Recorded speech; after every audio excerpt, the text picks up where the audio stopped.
Now देखिए फिर से सिमिलर क्वेश्चन आ गया बोर्ड एग्जामिनेशन में, 1 मार्कर आपको पूछा गया था, कह रहे in the following frequency continuous frequency distribution table है। कॉन्टिन्यूअस का ये मतलब होता है कि यहाँ पर अपर लिमिट जो एंड हुई है वही नेक्स्ट वाले की लोअर लिमिट हो जाती है। 145 पे एंड हुआ, 145 से स्टार्ट, 150 पे एंड हुआ, 150 से स्टार्ट। कभी कभी ऐसा होता है कि ये 145 पे एंड हुआ है और ये 146 से स्टार्ट हुआ है, वो वाला सवाल भी कराएंगे, उसको आप छोड़ो, आप पहले इसको देखो जरा।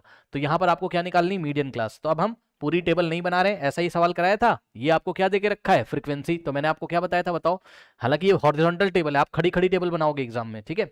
तो जल्दी से आओ उसको सॉल्व कर लेते हैं। हम यहाँ एक क्यूमुलेटिव फ्रीक्वेंसी बनाएंगे, याद है, बताइए। हम यहाँ एक क्यूमुलेटिव, अब बताओ क्यूमुलेटिव फ्रीक्वेंसी कैसे बनाते थे, याद करिए।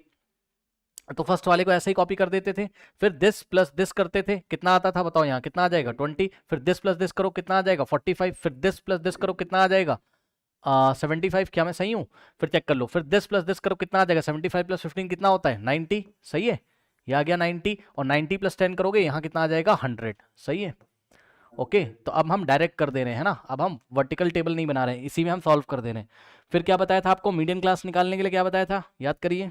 हाँ, मीडियन क्लास निकालने के लिए हम क्या करते हैं, n/2 करते हैं। अब ये n क्या होता है, तो जवाब है सभी फ्रीक्वेंसीज को ऐड कर लो, है ना। n का मतलब क्या होता है, समीशन ऑफ f, यानी कि टोटल कितने बच्चे हैं क्लास में, तो सबको ऐड कर लो, 5 plus 15 plus 25 plus 30 plus 15 plus 10 कर लो। या तो आप एक काम कर लो, सीधे लास्ट वाली क्यूमुलेटिव फ्रीक्वेंसी को देख लिया करो, ठीक। तो लास्ट वाली क्यूमुलेटिव फ्रीक्वेंसी जो होती है वही आपका n का वैल्यू होता है या समीशन f का वैल्यू होता है। तो n की जगह हम क्या रखेंगे 100, 100/2 कितना हो जाएगा बताओ 50।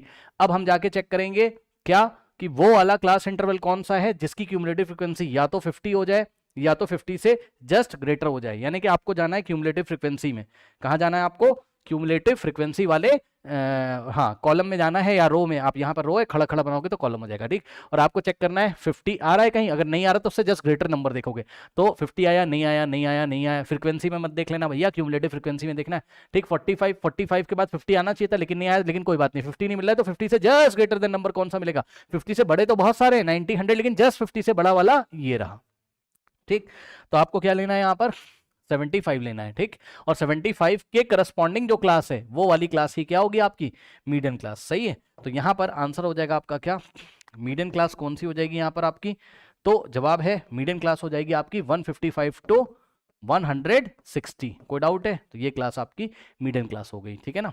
चलिए, अब मान लीजिए कि यहाँ पर आपको मॉडल क्लास पूछ लेता, कौन सी क्लास पूछ लेता, अरे भाई मान लो यहाँ पर आपको मॉडल क्लास पूछ लेता। तो मॉडल क्लास वो वाली क्लास होती है जिसकी फ्रीक्वेंसी सबसे ज्यादा होती है। फिर क्यूमुलेटिव फ्रीक्वेंसी नहीं देखेंगे, फिर फ्रीक्वेंसी देखेंगे। तो जाके चेक करो फ्रीक्वेंसी वाले रो में सबसे बड़ी फ्रीक्वेंसी कौन सी है, सबसे बड़ी फ्रीक्वेंसी कौन सी, रेड कलर से मैं सर्कल कर रहा हूं, सबसे बड़ी फ्रीक्वेंसी इत्तेफाक से कौन सी है 30। तो यही वाली क्लास ही जो आपकी मीडियन क्लास थी वही आपकी क्या बन जाएगी, मॉडल क्लास। यानी कि मॉडल क्लास भी इसने पूछा नहीं था लेकिन मैं आपको बता दे रहा हूँ, मॉडल क्लास भी क्या है 155 टू 60 यहाँ पर, क्योंकि इस क्लास की फ्रीक्वेंसी 30 सबसे ज्यादा है और सबसे ज्यादा। अब इत्तेफाक ऐसा हो गया कि मीडियम क्लास और मॉडल क्लास सेम आ रहा है, ऐसा भी हो सकता है कि दोनों सेम ना आए। ओके, कर लीजिए।